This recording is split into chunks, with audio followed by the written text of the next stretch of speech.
The shovel was a shard of winter sky, cold and unyielding in her hands. Each time Marla drove its blade into the frozen crust of Highstone Bluff, the sound was a dull punctuation mark at the end of a long and meaningless sentence. The world had gone silent after the fire, after the scent of pine and char had become the only memory of Samuel she could conjure without weeping. Now, even the weeping was done. There was only the rhythmic scrape and lift, the grunt of effort, the slow hollowing out of the earth that would soon hold her. She had chosen the spot with care, a place just shy of the cliff's edge, where the wind sang its loneliest song and the view stretched out into an eternity of white. It was a place of immense and terrible beauty, a fitting headstone for a life that had once felt the same. The snow had begun to fall again, not the furious blizzard of the week past, but a soft, forgiving curtain of flakes, each one a benediction, a whisper of peace. They settled on her shoulders, melted on the raw skin of her knuckles, and dusted the growing mound of dark earth beside the hole. She worked with the grim efficiency of a woman who had managed a homestead alone, her movements spare and practiced. There was no rage in her digging, no frantic sorrow. There was only a quiet, resolute purpose. This was the last chore. The cabin was clean, the hearth swept. The last of the salted pork had been eaten, the final log burned down to a bed of gray ash. She had left nothing undone, no reason for anyone to whisper that Marla Wynne had let things go at the end. She had mended the shirt she would wear, a simple cotton dress beneath it, the one Samuel had said made her eyes look like the summer sky. It was a foolish sentiment, but it was hers to keep. The hole was deep enough now, not a proper 6 feet. The ground was too hard, her strength too finite, but deep enough to be a cradle, a final embrace. She laid the shovel beside the mound of earth, its worn wooden handle smooth as a worry stone. Her breath plumed in the air, a fleeting ghost. She looked at her hands, gloveless and chapped, the skin pulled taut over the knuckles. They were good hands. They had birthed a child that had not lived to see its first winter. They had kneaded dough and stitched wounds. They had held Samuel's face as the light faded from his eyes. They had done enough. She ran them over the rough fabric of her coat, the coarse wool a familiar comfort. It was his coat, too large for her, but it held the faint, lingering scent of him, of sawdust and sweat, and the wild, clean air of the mountains. It was all she had left. She knelt at the edge of the grave, the cold seeping through the knees of her trousers. The snow was falling faster now, beginning to blur the sharp edges of the world, softening the hard line between the living and the dead. She looked into the dark rectangle she had carved. It did not look frightening. It looked like a place of rest, a quiet room away from the relentless ache of memory. She was ready for the silence to claim her, to lie down and let the snow be her final blanket, to become one with the unfeeling, unending white. She would not feel the cold for long. She would close her eyes and think of Samuel, of the warmth of his hand in hers, and she would simply stop. It was a good death, a quiet death, a death with dignity. She took a breath. The air so cold it burned her lungs, a final sharp reminder of the life she was about to leave. She prepared to swing her legs over the edge, to slide into the patient darkness. But then came a sound that did not belong. It was not the wind, not the sigh of snow-laden branches. It was a crunch. The frantic, desperate sound of footsteps breaking through the frozen crust of the snow, coming fast. Marla froze, her body tensed, every nerve alight with a forgotten instinct. She was not alone. The sound grew closer, a panicked, rhythmic pounding that spoke of flight, of terror. It was the sound of something being hunted, a deer perhaps, driven from the lower woods by a wolf, but the steps were too light, too erratic for a deer. She raised her head, peering into the swirling grayness. A shape emerged from the curtain of falling snow, small and dark and flailing. It was not an animal. It was a child, a boy, his face a pale blur, his arms pumping wildly as he ran with a stumbling, terrified gait. He wore no hat, his dark hair matted with snow. One of his hands was bare, the other covered by a single gray mitten. He was running blindly, his head turned to look back at something she could not see, something that was chasing him through the unforgiving wilderness. He did not see her. He did not see the grave. He was almost upon it when his head snapped forward, his eyes wide with a new, immediate horror as he saw the black void opening at his feet. He tried to stop, his small boots skidding on a patch of ice. For a heart-stopping moment, he seemed to hang suspended in the air, a fragile silhouette against the white landscape. Then came the scream. It was a raw, piercing cry of pure terror, a sound that ripped through the sacred silence of the bluff and tore a hole in Marla's carefully constructed peace.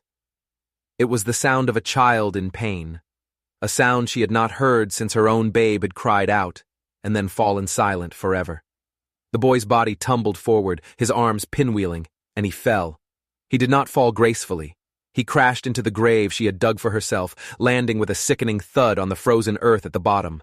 The scream was cut short, replaced by a choked gasp, and then a terrible, unnerving silence. Marla remained kneeling, paralyzed. The world had tilted on its axis. The grave, her quiet place of rest, had been violated. It was no longer a sanctuary. It was a trap. The silence that followed the boy's fall was heavier, more profound than the silence that had preceded it.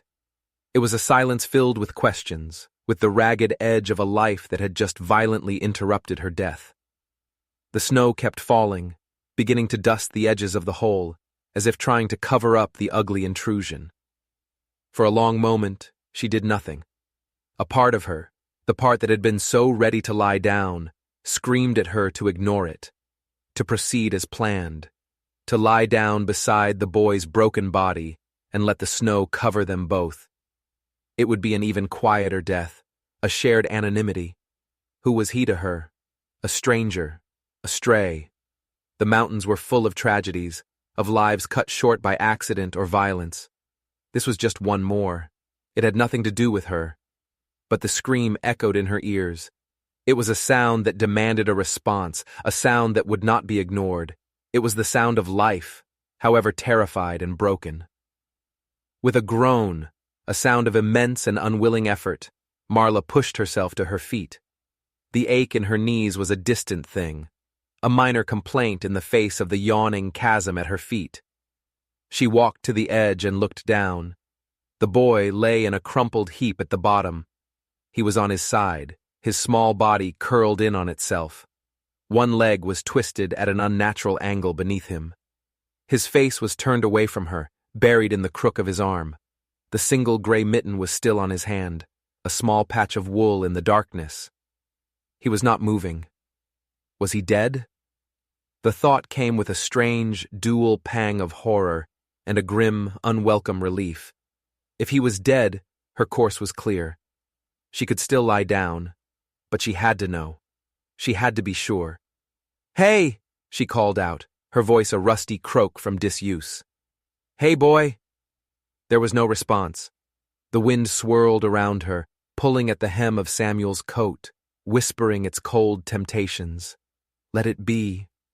Let him be. It is not your concern. She took another step closer, her boots sinking into the loose earth at the grave's edge. She knelt again, leaning over, trying to see if his chest was rising and falling. The angle was wrong. She couldn't tell. The snow was falling thicker now, beginning to collect on his small, still form. If she left him, he would be buried in an hour. A tremor went through her, a shudder that had nothing to do with the cold. It was the last, stubborn flicker of a fire she had thought long extinguished. It was the part of her that had set a broken leg on a calf, the part that had sat up all night with a feverish Samuel, bathing his forehead with cool water. It was the part of her that could not, would not, leave a living thing to die alone in the dark. With a curse that was half a prayer, half a sob, she knew what she had to do. Her quiet, dignified end was gone. The grave was no longer hers. She slid, more than climbed, into the hole, sending a cascade of loose dirt and snow down with her. She landed heavily on her feet, the impact jarring her bones. The grave was tight, the walls of black earth close and suffocating. It smelled of damp soil and the sharp metallic scent of the cold. The boy was inches from her feet.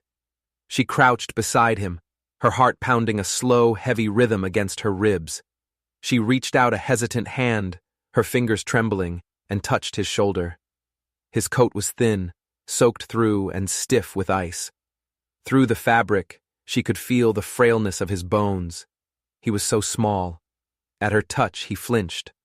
A low moan escaped his lips, a sound of pure misery. He was alive. The knowledge landed in her not with joy, but with the weight of a terrible, undeniable burden. She was bound to him now, chained to this small, broken life by a single reflexive act of decency. "Easy now," she murmured, the words feeling strange in her mouth. She gently turned him over.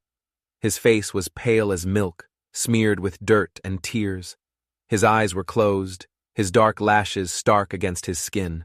There was a cut on his forehead, a dark line from which a trickle of blood had frozen on his temple. He was just a child, no older than 7, maybe 8. His lips were blue with cold. He was wild-eyed, even in unconsciousness, his features sharp and feral, like a fox cub cornered and terrified. She ran her hands over his limbs, her touch firm but gentle, checking for broken bones. His arm was fine. His ribs seemed intact. But when she touched his leg, the one that had been twisted beneath him, he cried out again, a sharp, agonized sound, and his eyes flew open. They were eyes the color of a stormy sea, wide with a terror so profound it seemed to have burned away everything else. He stared at her, not seeing her, but seeing something else, something from before the fall. He tried to scramble away, crab-walking backward until he hit the hard wall of the grave, his good leg kicking feebly. "No," he whispered, his voice a hoarse rasp. "No, no, no." "Hush, child," Marla said, her voice softer than she intended. "I'm not going to hurt you." The boy shook his head, his eyes still wild. He was looking past her, up at the gray square of sky above them, as if expecting a monster to appear at the edge of the grave. "He's coming," the boy rasped, his teeth chattering violently. "He's coming for me." "Who's coming?" Marla asked, her gaze following his. There was nothing there but the falling snow, the lonely bluff. The boy didn't answer. His eyes rolled back in his head, and he went limp, his small body slumping against the dirt wall. He had fainted, from pain or fear or cold, or all three. Marla was alone again, but now she was not alone in her solitude. She was alone with a responsibility she had never wanted. The wind howled over the top of the grave, a mournful, hungry sound. It was getting colder. The sun, a weak and distant memory, was sinking. To stay in this hole was to die. For both of them. She looked at the boy's leg. It was clearly broken, the bone likely snapped clean through. He couldn't walk. She couldn't carry him. The cabin was a mile away, a mile of deep snow and treacherous ice. She would never make it, not with him in her arms. They were trapped in the very hole she had dug to be her final escape. The irony was so bitter it almost made her laugh, a harsh, cracked sound that died in her throat. She had wanted to vanish with dignity. Now she would die in a muddy hole with a strange, broken child, an ignominious end to a life of quiet suffering. But as she looked at the boy's pale face, at the blue tinge of his lips, something shifted in her. The despair was still there, a vast and empty ocean inside her. But now there was an island in that ocean, a small, solid point of focus. The boy. Bix, he had called himself, in a feverish mumble. A strange name for a strange, wild boy. He was dying. And as long as he was breathing, as long as his heart was beating its faint, frightened rhythm, she could not let that happen. The part of her that was a healer, a wife, a mother, the part she had tried to bury, was clawing its way back to the surface. She had to get him warm. Now. Her own body was already stiff with cold, but the boy was so much smaller, his life a much more fragile flame. She looked at the coat she wore, Samuel's coat. It was her last connection to him, her last comfort. Without it, the cold would take her that much faster. She hesitated for only a second. Then, with a sigh that felt like it was tearing something loose inside her, she shrugged it off. The icy air hit her like a physical blow, and she gasped. The coat was heavy, smelling of wool and Samuel and home. She wrapped it around the boy, tucking it tightly around his small frame. He was so light he seemed to vanish inside its bulk. She pulled the collar up around his ears, her fingers brushing against his cold skin. He moaned softly in his unconscious state, a flicker of response.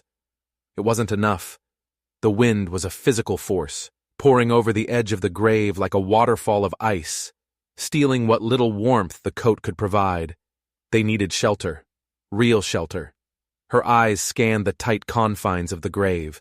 The walls were hard, frozen earth. The sky above was a promise of a slow, freezing death. Her gaze fell on the shovel, lying where she had left it, just outside the hole.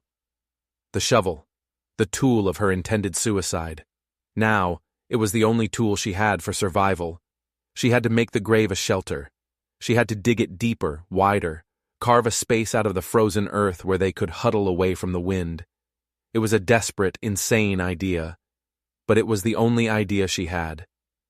"All right, Samuel," she whispered to the empty air, to the memory that lived in the coat now warming the boy. "Looks like I'm not coming to you just yet."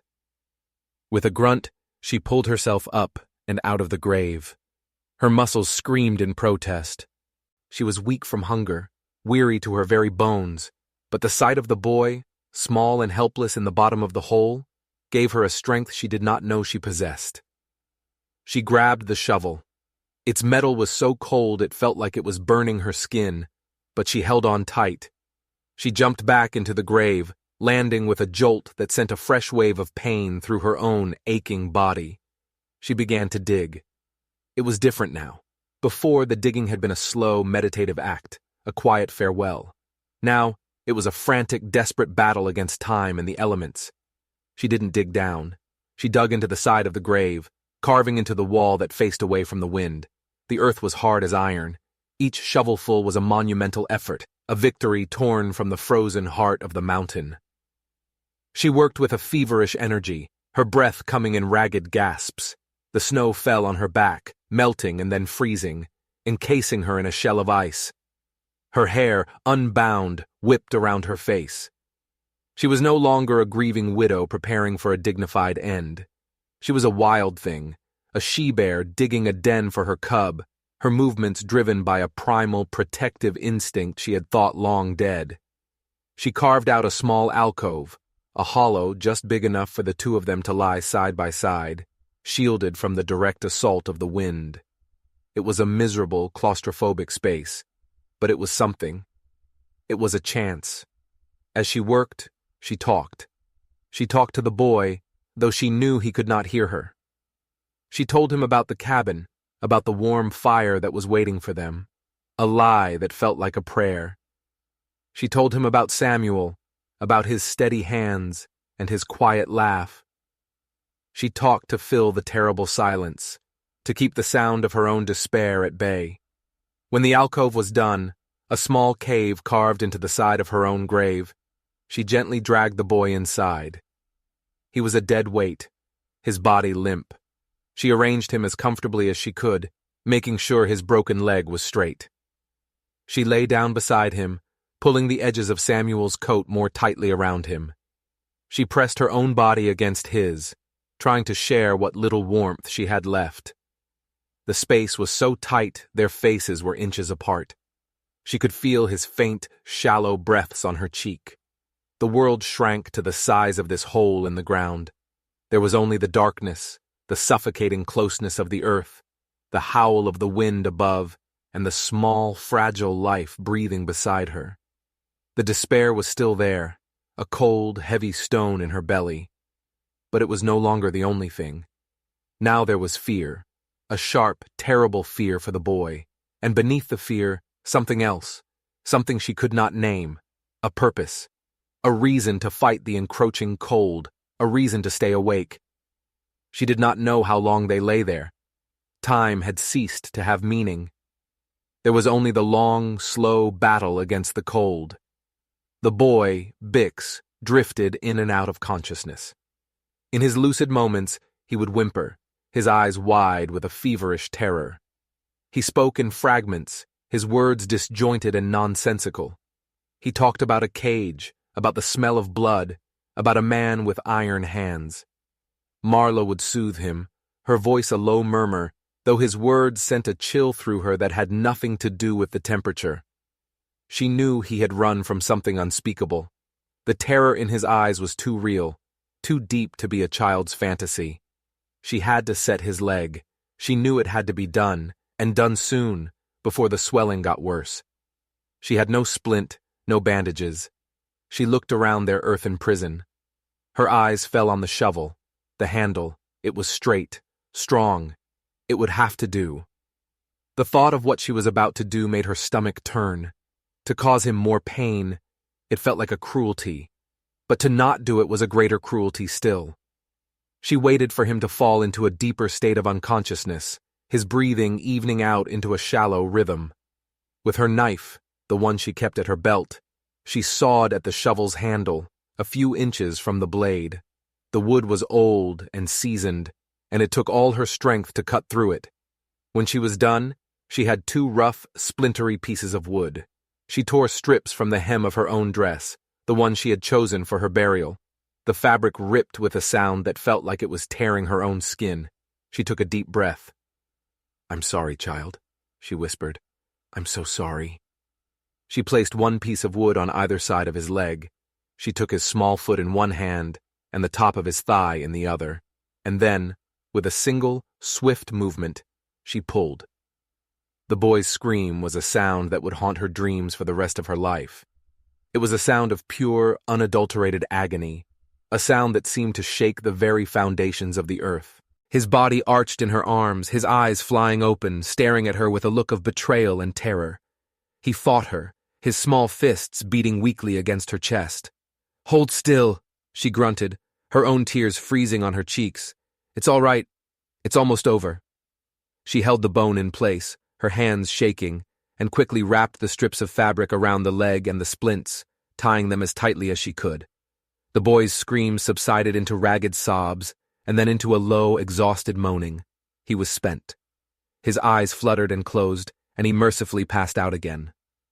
Marla slumped against the wall of the cave, her body trembling with the aftermath of the ordeal. She felt like a monster.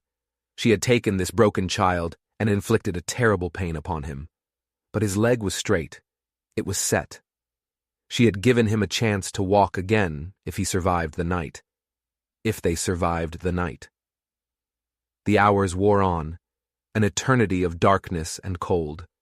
Marla fought to stay awake, knowing that if she slept, she might not wake up.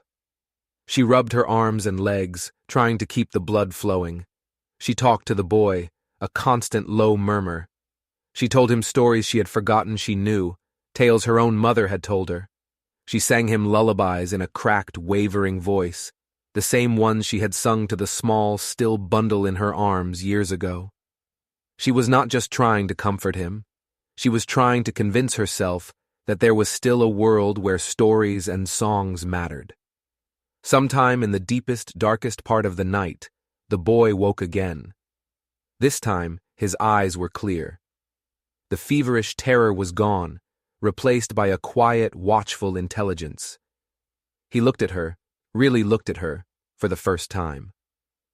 "You're not him," he said, his voice small and thin. "No," Marla said, her own voice hoarse. "I'm not him." "My leg hurts," he said, a simple statement of fact. "I know. I had to set it. It was broken." He seemed to consider this for a moment. He looked down at the crude splint, then back at her face. "You used your dress," he said, his fingers touching the rough fabric. Marla nodded. "And your coat," he added, burrowing his face into the warm wool of Samuel's coat. "It smells nice, like pine trees." A lump formed in Marla's throat. "That was my husband's," she said softly. "He smelled like pine trees." The boy was silent for a long time. The only sound was the wind, which had begun to die down. The world outside their hole was growing quiet. "My name is Bix," he said finally. "I know," Marla said. "I'm Marla." He digested this. "Marla," he repeated, testing the name on his tongue. He snuggled deeper into the coat, his small body pressing against hers. He was still cold, but he was alive, and he was lucid. A tiny, fragile seed of hope began to sprout in the barren landscape of Marla's heart. "I'm hungry," Bix said. The words hit Marla with the force of a physical blow. She had nothing. She had eaten the last of her food that morning, a final meal before her intended end. She had no provisions, no way to get any. The hope that had just begun to flicker now seemed on the verge of being extinguished. "I know," she said, her voice tight. "We'll find something in the morning." It was a lie, and they both knew it. There was nothing to find on this barren bluff but snow and ice and frozen rock. But the boy seemed to accept it. He closed his eyes, his breathing evening out. He was trusting her. He was placing his small, broken life in her chapped, empty hands.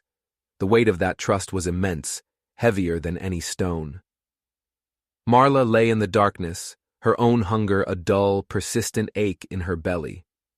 But it was a different kind of hunger now. It was not the hollow emptiness of grief, but the sharp, demanding hunger of a body that wanted to live. She was hungry because she was fighting. She was cold because she had given her coat away. She was in pain because she had saved a child. Every ache, every shiver, every pang of hunger was a testament to the fact that she was still alive, and that her life was now inextricably linked to the small, breathing creature beside her. She thought of the grave she had dug. She had meant it to be an ending, a final, silent statement of her despair. But it had become something else entirely. It had become a womb, a shelter, a place where a new, unwanted, and yet fiercely protected life was being nurtured in the heart of the frozen earth. She had dug her end, but a child had fallen into it first, and in doing so had forced her to climb out, to fight, to live. As the first faint hint of dawn began to turn the square of sky above them from black to a deep, bruised purple, Marla knew one thing with absolute certainty. She would not let this boy die. She would get him out of this hole. She would get him to safety. She didn't know how. She had no food, no supplies, no strength left. But she would do it. If she had to chew through the frozen earth with her own teeth, if she had to carry him on her back until her own heart gave out, she would do it. Her own death could wait. For the first time in a long time, she had a reason to see the sunrise. The light that filtered down into their shelter was pale and thin, the color of watered-down milk. It brought no warmth, but it brought an end to the suffocating darkness of the night. Bix was still asleep, his face less pale, a faint touch of color returning to his cheeks. His breathing was deeper, more regular. He had survived the worst of it. Marla, however, felt as if she had aged a decade. Every muscle in her body screamed in protest. A deep, gnawing hunger was a constant, painful companion. The cold had settled deep into her bones, a permanent chill she thought she would never lose. She carefully extricated herself from the small space, her movements stiff and slow. She climbed out of the grave, her body aching with the effort. The world that greeted her was transformed. The wind had died completely. The snow had stopped falling. A profound, almost holy silence lay over the landscape. The bluff was covered in a thick, pristine blanket of fresh snow, sparkling in the dawn light as if dusted with diamonds. The sky was a clear, pale blue, streaked with pink and gold at the horizon. It was beautiful. So beautiful it hurt to look at. It was a world that had gone on without her, a world that had not needed her grief. She stood for a moment, taking it all in. The air was so still she could hear the faint drip of melting snow from a nearby pine. The storm had broken. The thought, which should have brought relief, brought a new wave of anxiety. The man Bix had fled from, the one he called the Iron Man, would be able to travel now. If he was tracking the boy, the fresh snow would make it easy. Bix's frantic, stumbling tracks from the day before would be a clear map leading directly to this spot. They had to move, and they had to move now. But where and how? The cabin was still a mile away. She looked down at her own feet, at her worn leather boots. She was strong, but she wasn't strong enough to carry a 7-year-old boy that far through knee-deep snow. Not in her weakened state. They needed a sled, a travois, something to drag him on. Her eyes scanned the desolate landscape. There were a few gnarled, windswept pines clinging to the edge of the bluff, their branches heavy with snow. She could cut some branches, lash them together with more strips from her dress. But it would take time they might not have. Her gaze fell on the shovel, its blade half buried in the snow beside the grave. The handle was gone, sacrificed for the splint. But the blade remained, a wide, curved piece of steel. An idea, born of desperation, sparked in her mind. It was crazy, it was foolish, but it might work. She slid back into the grave. Bix was stirring, his eyes fluttering open. He looked up at her, his stormy eyes filled with a weary trust. "Is it morning?" he asked, his voice a sleepy whisper. "It is," Marla said, "and it's a beautiful one, but we can't stay here." She explained her plan, her voice low and urgent. She would use the shovel blade as a sled. She would pull him. It would be slow, and it would be hard, but it was their only chance. Bix listened, his expression serious. He did not cry or complain. He simply nodded, a small, solemn gesture of acceptance. This child, she realized, had seen too much to be surprised by desperation. Getting him out of the grave was the first challenge. He couldn't put any weight on his broken leg. Marla had to use every last ounce of her strength to lift him, her arms shaking under his slight weight, and deposit him on the soft snow at the edge of the hole. He winced in pain as his leg was jostled, but he didn't cry out. He just bit his lip, his small face tight with resolve. Marla then set to work. She took her knife and cut the longest, strongest strips she could from the bottom of Samuel's coat, the one Bix was still wearing. It felt like another desecration, another piece of her husband she was sacrificing. But his memory was no longer a shroud to wrap herself in. It was a tool, a resource, something to be used in the service of life. She looped the strips of wool through the socket where the shovel handle had been, creating a crude harness. She settled Bix onto the cold metal of the shovel blade, arranging the rest of the coat around him like a cocoon. He looked so small and fragile, a tiny passenger on a makeshift vessel. She took the harness in her raw, chapped hands. "Ready?" she asked. He gave her another one of his solemn nods. His bare hand, the one without the mitten, reached out and clutched a fold of her trousers. It was a small, instinctive gesture of connection, and it sent a jolt of warmth through her that had nothing to do with the sun. She began to pull. The shovel blade lurched, then began to slide over the surface of the snow. It was brutally hard work. The snow was deep and soft, and the shovel blade sank into it, creating a drag that seemed to pull the strength right out of her arms and back. She leaned into the harness, her body low to the ground, every muscle straining. She was a beast of burden, a dumb animal driven by a single overriding purpose, to pull this child to safety. They moved at a snail's pace. Each step was an agony. Her lungs burned, her legs felt like lead. The hunger was a roaring fire in her belly, but she did not stop. She kept her eyes fixed on the distant silhouette of her cabin, a dark smudge against the white, and she pulled. Behind her, Bix was silent. He did not complain about the bumpy ride, or the cold, or the pain in his leg. He just held on, his trust a silent, heavy weight on her shoulders. As they moved across the open expanse of the bluff, Marla felt a growing sense of exposure. They were two small, dark figures in a vast, white world, a perfect target. She kept scanning the horizon, her eyes searching for any sign of movement, any dark shape that did not belong. The silence, which had seemed so peaceful at dawn, now felt menacing, a silence that could be shattered at any moment. They had covered perhaps half the distance to the cabin when Bix spoke. "He calls himself the Iron Man," he said, his voice quiet but clear. Marla stopped, her breath coming in ragged pants. She turned to look at him. His face was serious, his eyes dark with memory. "Why?" she asked.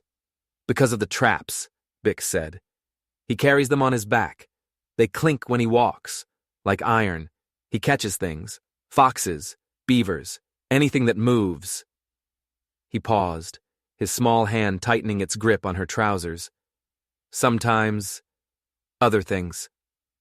A cold dread washed over Marla, colder than any winter wind. She understood now. The cage, the smell of blood. This was not a man who hunted animals for their pelts. This was something far worse. "He kept me in a shed," Bix continued, his voice flat, devoid of emotion, as if he were reciting a story that had happened to someone else. "It was dark. He said I was his bait, to catch bigger things." Marla felt sick. She wanted to tell him to stop, to not say any more. But she knew he needed to say it. He needed to give voice to the horror he had escaped. "I ran," Bix said. "He was gone, checking his lines. The lock was old. I broke it. I just ran. I didn't know where I was going. I just ran until I fell." He looked at her then, his stormy eyes meeting hers. "He'll be angry that I broke his lock. He'll be angry that I ran. He'll come looking for me." "Let him come," Marla said, her voice a low growl that surprised her. The words were out of her mouth before she had even thought them. A fierce, protective rage, hot and clean, burned through her. It was an emotion she had not felt in a very long time. It felt good. It felt right. "He won't find you," she said, her voice filled with a conviction she did not entirely feel. "I won't let him." She turned and began to pull again, her movements stronger now, fueled by this new, hot anger. She was no longer just trying to save this child. She was going to defend him. The cabin was closer now, its shape more defined. It was no longer just a shelter. It was a fortress. They reached the cabin as the sun was reaching its midday peak. The small log structure, which had been the site of her deepest grief, now looked like the most beautiful sight in the world. It was a haven. It was home. She pulled the shovel blade right up to the door, her body screaming with exhaustion. She fumbled with the latch, her fingers numb and clumsy, and pushed the door open.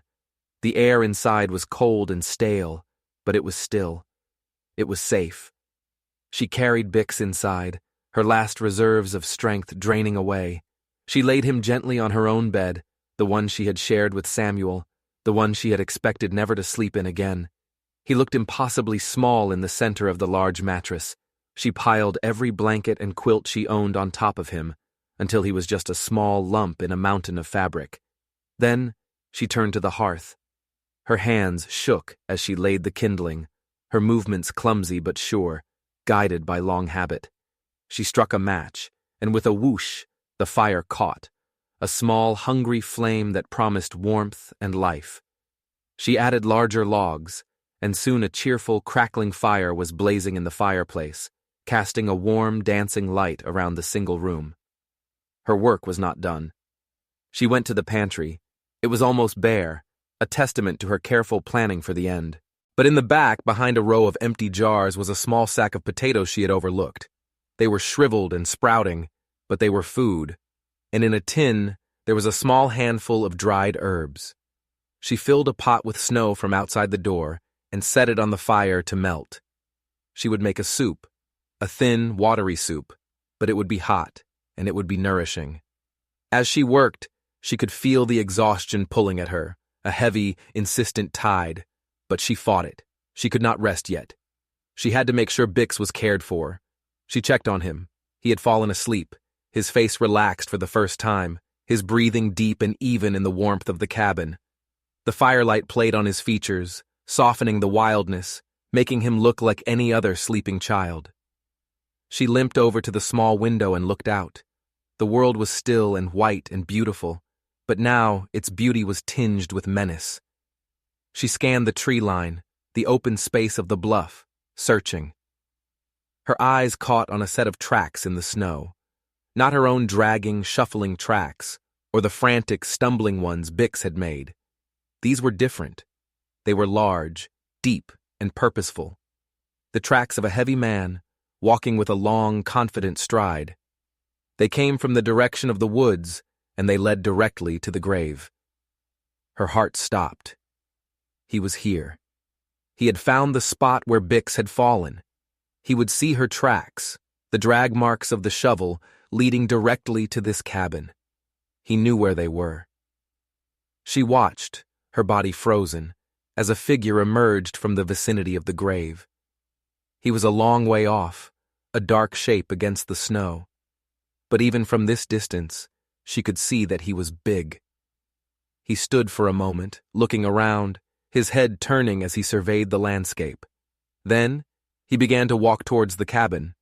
He walked with a slow, deliberate pace, the pace of a man who knows he has his quarry trapped, the pace of a hunter who enjoys the final moments of the chase. Marla's first instinct was to panic, to bar the door, to hide, to pray that he would somehow go away. But the sight of Bix, sleeping peacefully in her bed, snuffed out the panic and replaced it with a cold, hard resolve. She would not hide. She would not cower. This was her home. That was her child. She would not let this monster touch him. She moved quickly.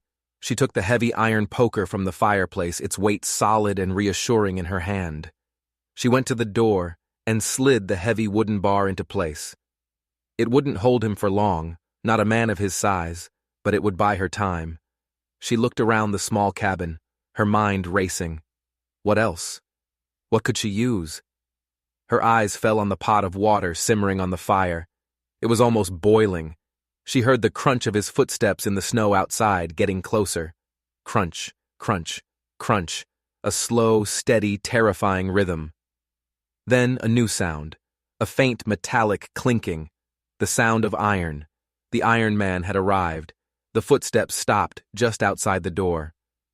There was a long, heavy silence. Marla stood in the center of the room, the poker held tight in her hand, her heart pounding against her ribs. She could hear the crackle of the fire, the soft breathing of the sleeping boy, the frantic beating of her own heart. Then came the voice. It was a low, gravelly rumble, a voice that sounded like it came from deep within the earth. "I know you're in there," the voice said. "I know you have what's mine." Marla said nothing. She stood her ground, her knuckles white on the handle of the poker. "The boy is my property," the voice continued, a chilling note of ownership in the words. "Stole from me, broke my things. He needs to be taught a lesson. Give him to me, and I'll let you be." Marla thought of Bix's terrified eyes, of his whispered words about the cage. A wave of nausea and rage washed over her. "He's not your property," she called out, her voice shaking but clear.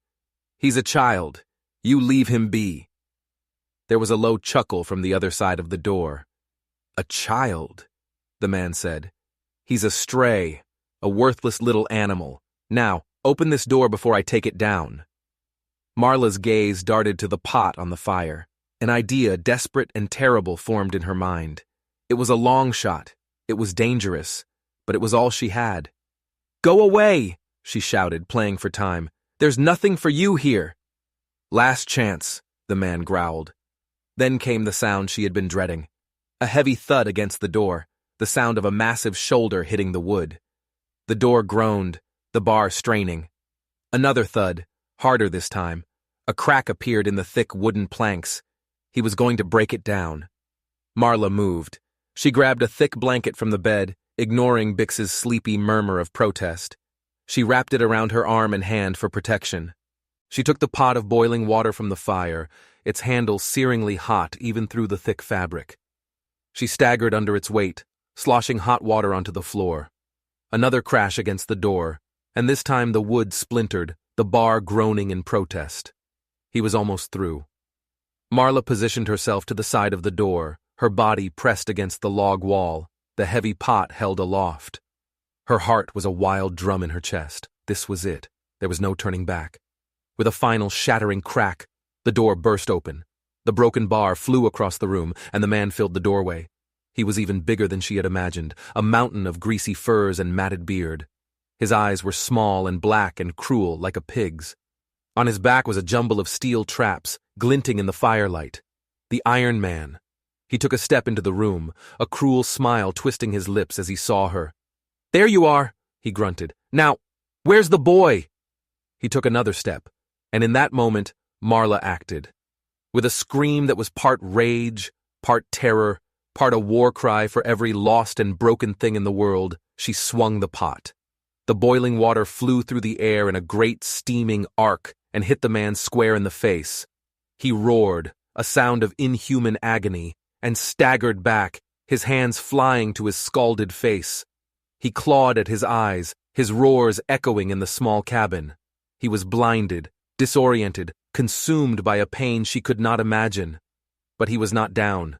He was a wounded beast, and now he was a furious one. He lunged forward blindly, his huge arms flailing, trying to grab her. Marla scrambled back, dropping the empty pot with a clatter. She still had the poker. She gripped it in both hands and swung it with all her might, aiming for his head. The iron poker connected with a sickening crack. The man grunted, stumbled, but still he did not fall. He was made of something harder than flesh and bone. He shook his massive head, blood and water streaming down his face, and turned his ruined eyes towards the sound of Bix, who was now awake and crying in the bed. "The boy," the man growled, and he started to move towards the bed, a blind, unstoppable force of pure malice. Marla knew she had only one chance left. She could not beat him in a fight, but she knew this bluff. She knew its secrets. She knew its treachery. "Hey!" she screamed, her voice raw. The man stopped, turning his head towards her voice. "You want the boy?" she taunted, her mind racing, formulating a desperate final plan. "You'll have to catch me first." And with that, she turned and ran. She ran out the broken door, out into the blinding white of the snow. She did not look back. She just ran. She ran towards the cliff edge. She could hear him behind her, roaring in fury, his heavy footsteps pounding in the snow. He was following her. The bait had worked. She ran faster, her lungs screaming for air, her legs pumping. The edge of the bluff was getting closer. The place where she had dug her grave, the place where she had planned to end her life. Now, she was racing towards it to save another. The wind whipped at her face, cold and clean. The world was a blur of white snow and blue sky. She could hear him getting closer, his ragged breathing just behind her. She risked a glance over her shoulder. He was a nightmare, his face a red, blistered mask, his eyes swollen shut, but still he came on, driven by a relentless hatred. She reached the spot. The grave was a dark, gaping wound in the snow. The cliff edge was just beyond it. She had a choice to make, in a split second. She veered to the side, running along the very precipice of the cliff, where the snow and ice formed a treacherous, unstable cornice. She knew this spot. Samuel had warned her about it 100 times. The Iron Man, blinded by rage and pain, did not see the change in terrain. He just followed the sound of her footsteps, his momentum carrying him forward. He ran straight onto the cornice. For a moment, nothing happened. He stood there panting, turning his head, trying to locate her. Then, with a low groan, the snow beneath his feet gave way. He cried out, a sound of surprise and terror as the ledge of snow and ice crumbled into the abyss. He flailed his arms, trying to find a handhold, but there was nothing but empty air. His huge body, weighed down by the iron traps on his back, plunged downwards. His scream echoed up from the canyon, a long, fading cry that was finally swallowed by the immense silence of the mountains. And then, he was gone. Marla stood on the edge of the cliff, her chest heaving, her body trembling. She stared at the empty space where he had been. The silence that returned was different. It was not the silence of despair or the silence of menace. It was the silence of peace, of an end. She turned and looked back at the cabin. The door was broken, a dark, gaping hole. From inside, she could hear the sound of a child crying. Her child. She did not run. She walked. She walked with a slow, steady pace, her legs weak but her heart strong. She walked away from the grave, away from the cliff, away from the death she had so carefully planned. She walked back towards the life that was waiting for her. When she entered the cabin, Bix was sitting up in the bed, his face streaked with tears, his eyes wide with fear. "Is he gone?" he whispered. Marla went to him. She sat on the edge of the bed and gathered him into her arms. He was so small, so warm. He buried his face in her shoulder, his small body shaking with sobs. "He's gone," she said, her voice soft. "He's gone, and he's never coming back. You're safe now." She held him for a long time, rocking him gently, murmuring words of comfort. The fire crackled in the hearth. The smell of the potato soup, forgotten in the chaos, filled the small room. Outside, the sun began to sink towards the horizon, painting the snow in shades of orange and pink. She had faced death, not the quiet, passive death she had sought, but a violent, ugly death. And she had won. She had fought for this boy, for this life, and in doing so she had fought for herself. The vast, empty ocean of her despair had not vanished, but the island in its center had grown. It was a solid, real place now, a place to stand, a place to build. Later, after she had fed Bix the thin, hot soup, which he ate with a ravenous hunger, after she had redressed his leg and added more wood to the fire, they sat together in the warm glow. Bix had found the single gray mitten, the one without a pair, and was turning it over and over in his hands. "I lost the other one," he said quietly, "when I was running." "We'll make you a new pair," Marla said, the words coming easily, naturally. "A warm pair, bright red." He looked up at her, a small smile touching his lips for the first time. "Red," he said. "I'd like that." Marla looked around the small, messy cabin, the broken door, the water-stained floor, the overturned pot.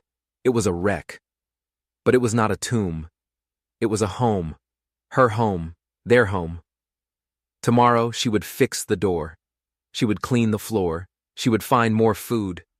Tomorrow they would begin. She had dug a grave for herself in the snow, a place to lay down her grief and her pain and her weariness. She had been so ready for the end.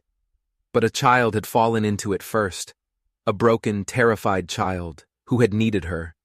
And in pulling him out, in sheltering him, in fighting for him, she had found something she had thought lost forever. She had found a reason to climb out of the grave herself. She had found a reason to live. The winter was not over. There would be more storms, more hardships. But for the first time in a very long time, Marla Wynne was not afraid. She looked at the boy, his eyelids drooping with sleep, his dark hair falling over his forehead, and she knew, with a certainty that settled deep in her bones, that they would face the spring together.